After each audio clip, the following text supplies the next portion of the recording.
Rossello said he supported a search within and outside Puerto Rico to fill the role permanently. "I am hoping they do it as quickly as possible," said José Roman Morales, interim chairman of Puerto Rico's Energy Commission, which regulates PTEPA. Ramos was not immediately available for comment.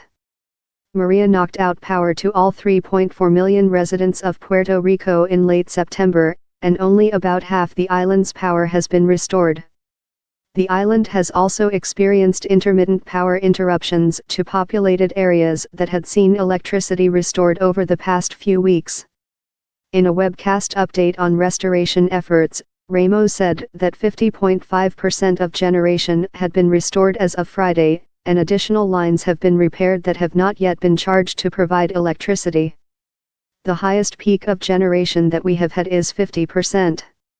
In this week, we had about 3 general blackouts in the island that kept San Juan in the dark for most of the week.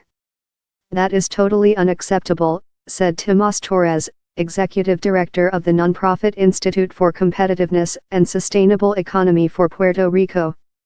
Ramos was criticized for signing a $300 million contract with a little-known Montana company, Whitefish Energy Holdings, to restore power, and because he did not request aid from U.S. utilities that is a normal procedure following storms.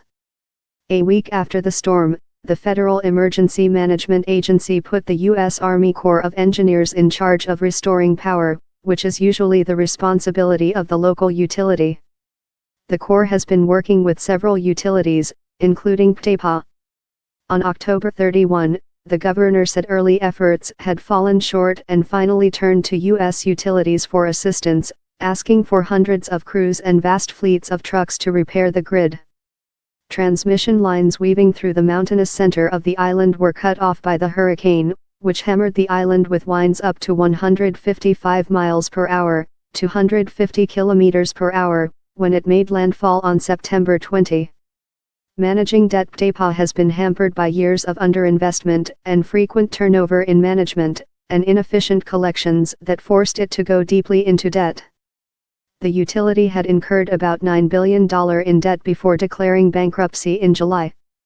Regulators, including U.S. congressional committees and the island's Energy Commission, are investigating PTEPA's response and the contracts it awarded to Whitefish, along with a $200 million deal with Cobra Acquisitions, a subsidiary of Mammoth Energy Services Incorporated. There are qualified people at PTEPA to serve as director, if they take the political component out of it, said Angel Figueroa Jaramillo, president of UTIER, the union representing PTEPA's workers.